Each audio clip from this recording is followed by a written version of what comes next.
Bienvenue dans ce nouveau numéro du quart d'heure politique. Aujourd'hui, nous recevons Fabrice Brochot, candidat aux élections municipales 2026 pour Audange. Fabrice Brochot, bonjour. Bonjour. Vous vous présentez aux élections municipales de 2026 pour Audange. Est-ce que vous pouvez vous présenter ? Bien sûr. Bonjour, déjà tout d'abord, effectivement, je suis Fabrice Brochot, j'ai 57 ans, je suis sur le bassin depuis 10 ans. Je suis dans l'opposition depuis 6 ans et depuis 2 ans dans le conseil municipal. D'accord.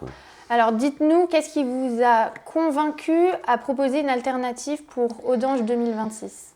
Qu'est-ce qui m'a convaincu de me proposer simplement une deuxième liste, mais qui est plutôt similaire à la gestion actuelle de la mairie, donc à Madame Le Yondre.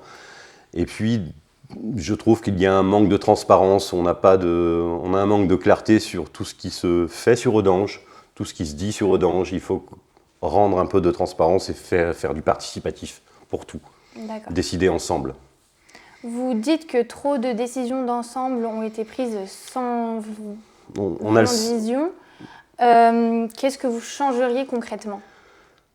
Je pense que la prise de décision, elle doit se faire avec les habitants. De toute façon, il faut à tout prix demander aux habitants ce qu'ils en pensent quand on dépense X millions d'euros pour faire un parc ou autre. Je pense qu'il faut que les habitants soient au courant et qu'ils puissent dire « mais n'y a-t-il pas d'autres priorités ?» Oui. Tout simplement, redonner la priorité du discours aux habitants. D'accord. Pour vous, c'est important ? Ah, c'est essentiel. C'est essentiel. C'est Okay. essentiel puisque nous-mêmes, on n'est pas au courant de tout ce qui se passe, tout ce qui se fait, tout ce qui est dépensé. En fin de compte, on découvre parfois à chaque conseil municipal et encore avec un grand manque de clarté, quoi. Oui. Vous avez aussi alerté sur l'état de la voirie et des trottoirs. Oui. Pourquoi c'est un élément qui est essentiel dans vos projets municipaux ? Alors, c'était un élément de départ qu'on avait vraiment dans l'idée de programme, de projet municipal.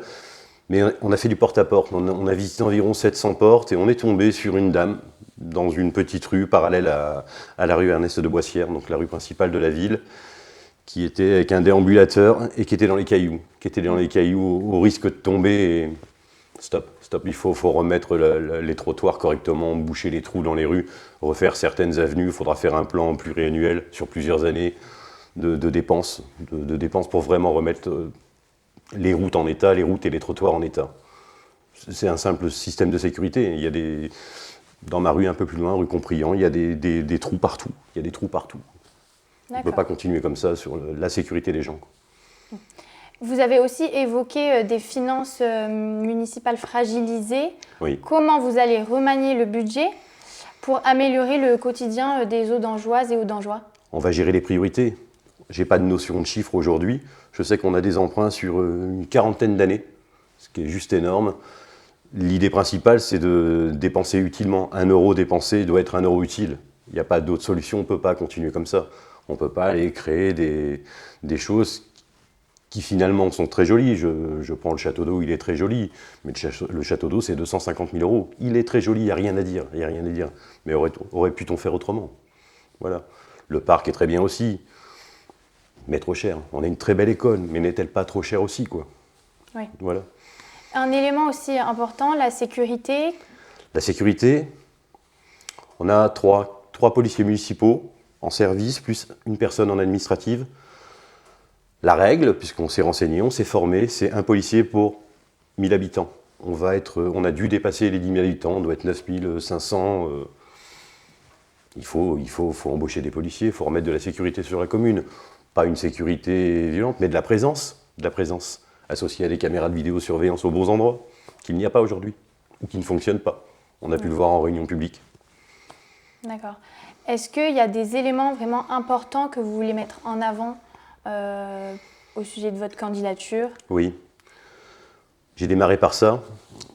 Je pense que tout doit être clair. On ne doit rien cacher. Tout doit être lisible. Chaque habitant doit savoir qu'est-ce que la mairie a dépensé, pourquoi elle a dépensé X milliers d'euros, et même sur des petites valeurs. Aujourd'hui, on lit des décisions municipales avec des fortes valeurs, et finalement, on n'est pas spécialement au courant, puisque c'est décidé sans que ce soit voté. Je pense qu'il faut limiter d'ailleurs ce nombre de décisions municipales et essayer de faire voter, je veux dire vraiment des projets qui soient utiles, de dépenser l'argent intelligemment et finalement rendre l'argent aux habitants, quoi, finalement. Le foncier que les gens payent doit pouvoir resservir aux habitants et pas sur des trucs, sur des éléments qui n'auraient pas d'intérêt. La transparence, c'est important. C'est l'ADN du groupe. C'est l'ADN du groupe. Une chose importante, le groupe de départ est composé de 4 personnes, plus une personne qui est venue se greffer après, mais qui est avec nous depuis quasiment plus de 4 ans. On est 5 sur le groupe depuis près de 6 ans, donc. Et on décide, tout ce qu'on fait finalement, et on a mis du temps, on décide tout ensemble. On décide tout, quand on publie quelque chose, on décide ensemble. Là, je pense qu'il faut faire pareil à la mairie. Il faut décider ensemble et avec les habitants. On a recruté les colistiers, on a recruté 70% des colistiers au porte-à-porte. C'est une victoire parce que finalement, on a des gens de tout horizon. On a plein de gens qui ont des pensées différentes. D'ailleurs, nos réunions sont parfois très longues. Parce que finalement, on essaye vraiment de verrouiller et de trouver des trucs qui puissent convenir à tout le monde, des éléments qui puissent être posés et où tout le monde soit d'accord. Notamment toutes les tracts de campagne municipale, on a fait tout ensemble. Voilà. Jamais en solo, jamais tout seul. Très bien. Écoutez, maintenant vous avez 1 minute pour convaincre les Audangeois et Audangeoises de voter pour vous. Merci. Merci à vous. Merci à vous. Les 15 et 22 mars, vous allez devoir faire un choix. Soit voter pour les 2 autres listes, soit voter pour moi. Si vous votez pour moi, ce sera pour retrouver de la transparence, de la clarté dans les comptes. Des décisions seront prises collectivement avec les habitants, avec le groupe. On ne doit rien cacher, tout le monde doit tout savoir, tout doit être affiché, tout doit être clair. On a un grand projet, le projet médical. Une maison de santé qui pourrait être active la nuit, où on pourrait vraiment soutenir les gens la nuit, faire de l'accompagnement dans les hôpitaux, faire tout ce qu'il faut pour que les gens soient protégés la nuit. Un deuxième projet qui est un projet, mais pas un projet, mais plutôt une décision, c'est de stopper les constructions collectives, donc stopper les constructions de bâtiments, déclencher un moratoire sur la commune, 2, 3, 4 ans, le temps de redonner les infrastructures nécessaires aux habitants et permettre d'accueillir les nouveaux habitants dans de meilleures conditions. La jeunesse, s'occuper de la jeunesse inévitablement, avoir une maison de jeunes dimensionnée pour les jeunes, où on a ce qu'il faut, où on pourrait s'occuper des jeunes et cadrer un peu l'avenir de ces jeunes pour qu'ils deviennent de bons citoyens.